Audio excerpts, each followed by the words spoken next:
Okay, today we're going to be experimenting with liquid glue. So for this assignment, you will need liquid glue. The alternative here is if you have a white crayon, you can use a white crayon or white oil pastel on the paper instead of glue. So what we're going to do is we're going to be drawing snowflakes on our white paper using the glue. If you don't have the glue at home, a white oil pastel or a white crayon will also work. Now, when you're drawing with glue, it's really important that you try and keep your lines far apart from each other, or else because the glue is a liquid, it's all gonna kind of form together. And you're just gonna get a big blob instead of being able to tell what you're drawing. Now, if you don't feel confident going in to your paper with just the glue like I'm doing, you can always draw your snowflakes on your paper first and then trace over your drawing with the glue. Either of those are totally fine. All right, so I'm gonna draw some snowflakes on my paper and I'm going to make them all different sizes, small, medium. This one might be my biggest snowflake that I can include on my paper. And I'm gonna be using symmetry while I draw my snowflakes. So make sure when you're creating your snowflakes on your paper, you're showing that they are symmetrical, like real snowflakes in nature.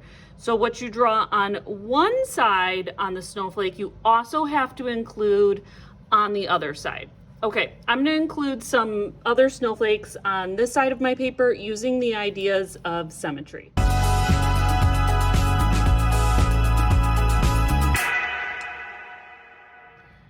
Okay, I have finished putting my snowflakes all over my paper. So I've made sure to fill the whole paper with snowflakes, but I don't want them to be so close that they touch and they kind of blend into each other. So as this dries, the glue is going to spread and harden. Now you're probably going to have to leave this overnight. So do this part of this project today, and then tomorrow pick back up on the painting part, which I'm going to start right now. Okay, artists, my glue snowflakes are totally dry and I'm getting ready to paint them. So remember, you can use whatever supplies you have at home. So if you have markers, color in the background a bit with your markers and use a wet paintbrush over the marker to create instant watercolor. I'm going to be using my watercolor palette today, and I also have a container of salt. This is just regular salt that you have at your home that you use to season your food. We're going to be sprinkling this salt on our wet watercolor paint to create some crystals to further emphasize our snowflakes. So I'm going to start doing the painting demonstration right now. So the first thing you want to do is get the area that you're going to be painting wet. This is called priming the paper. We're also going to be painting in a wet on wet technique, which we really like doing for backgrounds because when you paint the colors next to each other, they blend together kind of like tie-dye. And I am going to be cleaning off my brush in between colors to make sure that I don't mix my colors on my watercolor palette.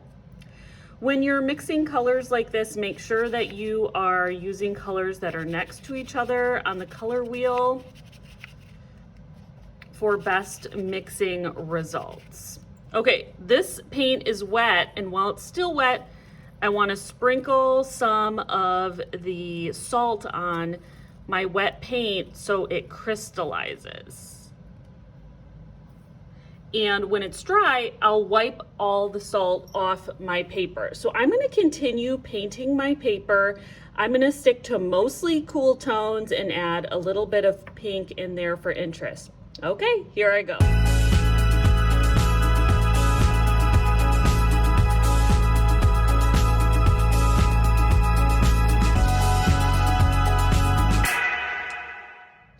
Okay, I'm done painting my paper and I've put salt on top of all of my wet painting, and I did it as I went because I like the look when you put the salt on the really wet spots because it'll capture all your paint and stop it from mixing any further and create these awesome crystals that you see happening on my paper right here. So after my painting is totally dry, I'll be right back and show you the next steps.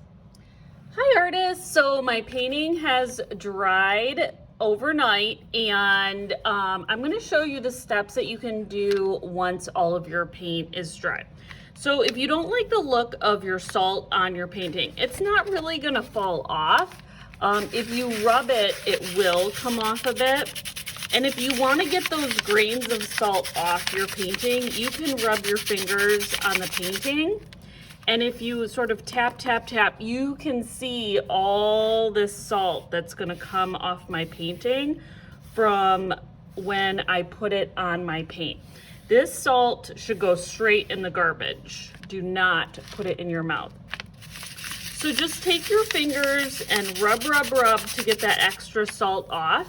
This is gonna make a bit of a mess on your hands, so make sure you have a wipe nearby. I'm gonna get started on mine right now.